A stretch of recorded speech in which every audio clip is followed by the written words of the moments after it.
Let's go to the fifth question type, which is the new infamous hotspot one. Heather, thoughts on this one? Sure. So this is the last question type that you are sure to encounter on the exam. And oddly enough, the hotspot is the new hottest testing mechanism across all different disciplines right now. So let's jump into this question. You're designing a 2-story home with a 20-foot by 40-foot footprint for winter passive solar heating and active PV solar panels on the roof. The building is 20 feet tall from grade to eave with a pitched roof.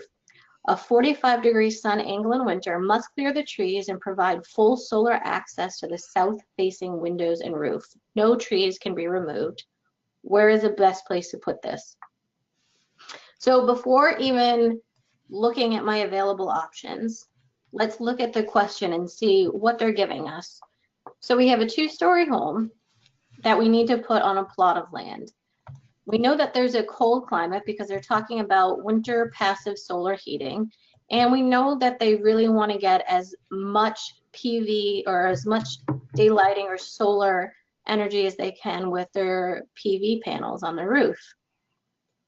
So what do I know with all of this? Well, I know that the strongest sun comes from the south. So we're going to want to have those PV panels maximizing their southern exposure. And what do I know about these colder climates?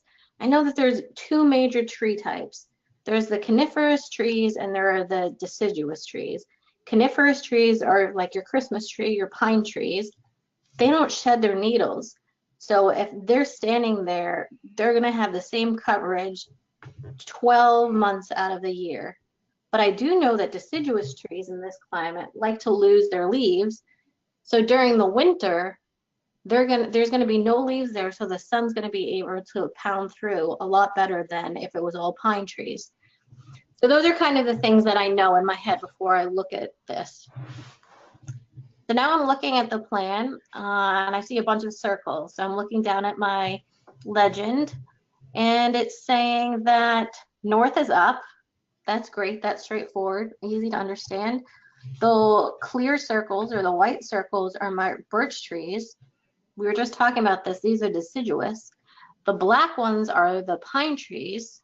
Okay, we're talking about those are coniferous. And then they're showing me the footprint for the home so I can kind of get an idea of scale. And there are 3 clearings. We know that I can't remove any trees, so I'm either going to go in kind of this clearing 1, 2, or 3. And let's see. I know I don't want a lot of pine trees. And the 2 on the left look like they have a lot of pine trees. The one on the right looks like they don't, and that it's going to maximize sunlight. And to get the biggest throw coming over their lights, I need to push that building up as far north to the top of the tree line as I can.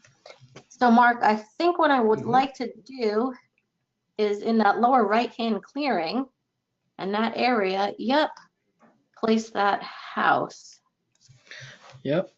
So let me go over to, we have this queued up here on our practice exam here at Black Spectacles. And what's interesting is, so remember this is a, what's the type here? This, I can always forget the name of the type here, the hotspot. So this is about clicking, right?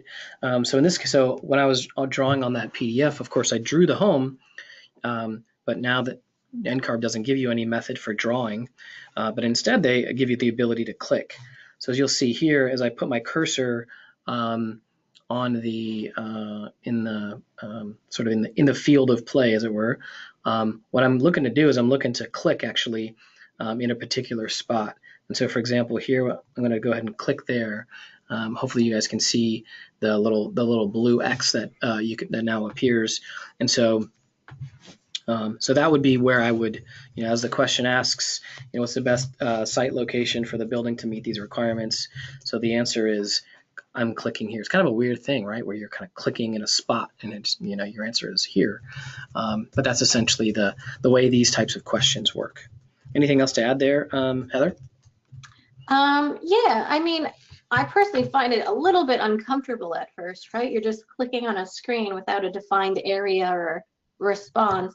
But a thing to note is that, again, NCARB isn't going to have one pinpoint place that you need to click. There's going to be a small buffer that, as long as you're clicking within that close area, you're okay. That was Mm-hmm. my main concern with these at first.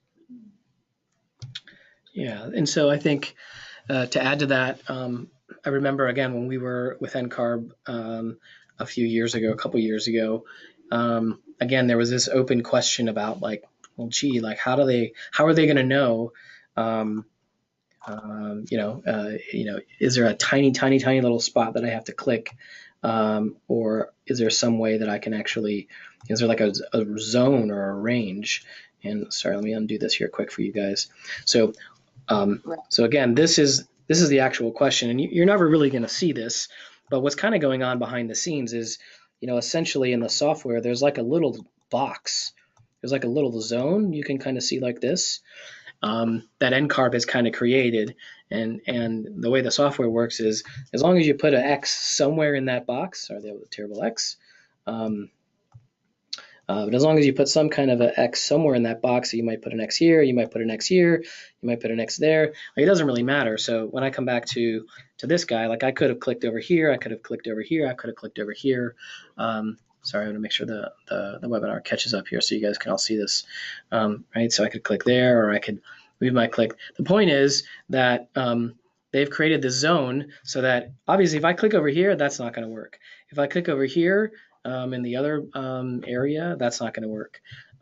So folks often have anxiety, like, oh my God, do I have to, put it, within 1 micron or 1 millimeter of being right or wrong?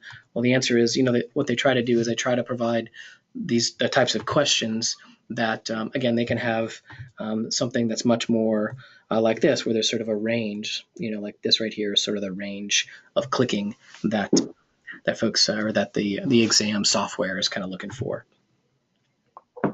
Yeah, thanks for marking that up. It's nice to see that visual. It's actually been interesting as we try to create this stuff here at Black Spectacles to kind of get into those levels, that level of detail, to try to figure out like, oh, how does that actually work? And so I think that's pretty nice once we sort of understand it, to share with you guys, so you guys can have an idea as well.